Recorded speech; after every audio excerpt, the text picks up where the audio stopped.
Hello everybody, Red Firefox here, and today I want to talk to you guys about the digital Dolby train logo whistle. And I know I'm gonna get bitched out in the comments section with people saying, "But bro, you used Google AI slop in your previous videos about the digital Dolby whistle. That's so 6'7" of you, bro." Oh, wow! Keep That meme.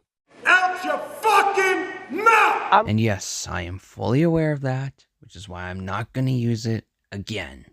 But anyways, let's get started. So for those of us who are familiar with the digital Dolby train logo, will recognize the whistle.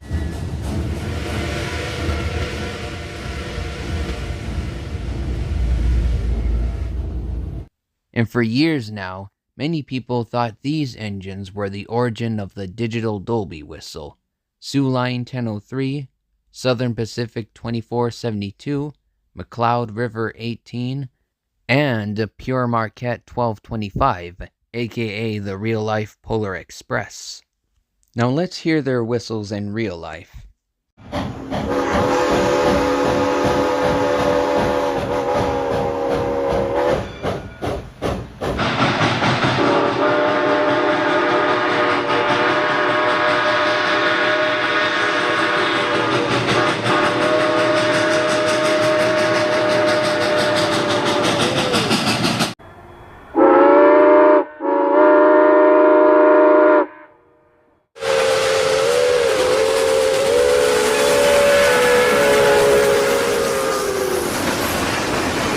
And here's why most of these candidates are not the origin of the digital Dolby whistle.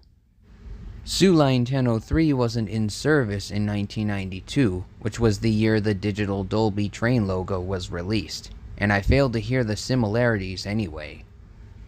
And McCloud River 18 wasn't wearing a 6-chime whistle at the time of the logo's release. And as for Pure Marquette 1225, I don't think that requires much of an explanation. His whistle doesn't even sound remotely similar to the digital Dolby whistle. Now, as I've said multiple times before, I came to the conclusion that the real origin of the digital Dolby whistle is Canadian Pacific Royal Hudson 2860. Now, before you judge me, please hear me out. And I promise we'll get to Southern Pacific 2472 later. But for now, let's focus on 2860.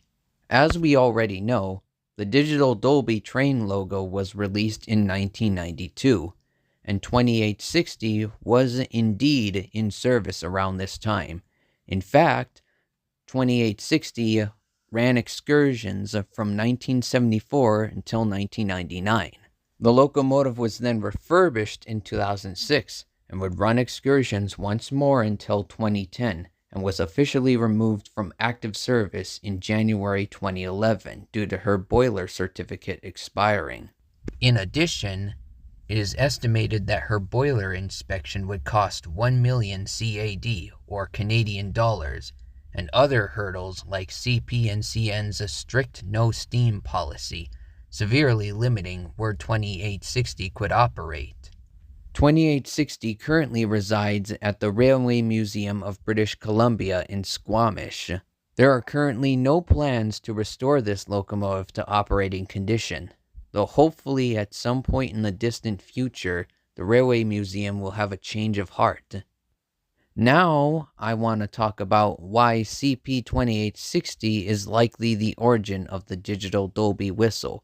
But before I get into it, I'd like to note that the CP2860 has 2 whistles, a Swanson 6-chime and an air-powered 5-chime whistle. But let's focus on the Swanson 6-chime.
I don't know about you guys, but I'm really hearing the similarities. I'm really hearing the similarities.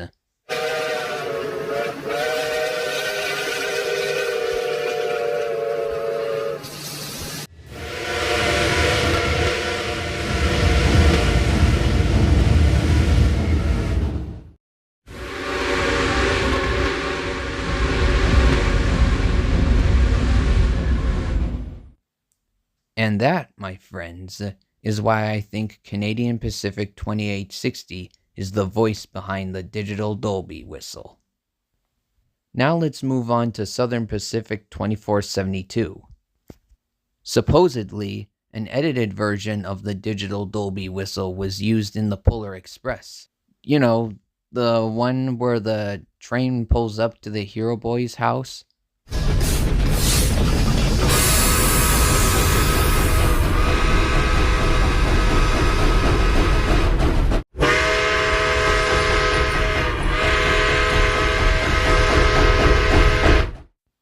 Now, one user confirmed that this whistle is a Southern Pacific flat-top 6-chime whistle.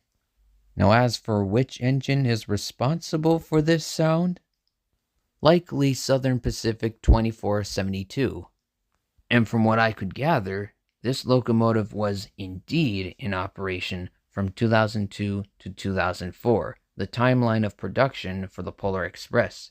So it is possible that 2472 is the voice behind the beginning whistle.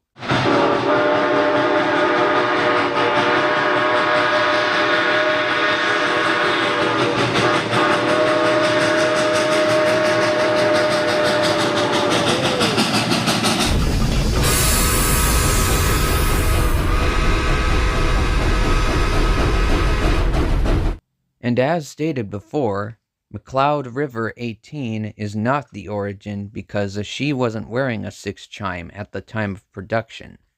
And I highly doubt Skywalker Sound would go through all the trouble just to make a Swanson 6-chime, or Pure Marquette's whistle for that matter, sound like a Southern Pacific flat-top 6-chime. But anyways, that's all for today. I hope you enjoyed this video and learned something new. I apologize for my sassy tone at some points in the video. I'm tired, and I know I'm still gonna get judged and shat on despite my best efforts. But you know, it be like that.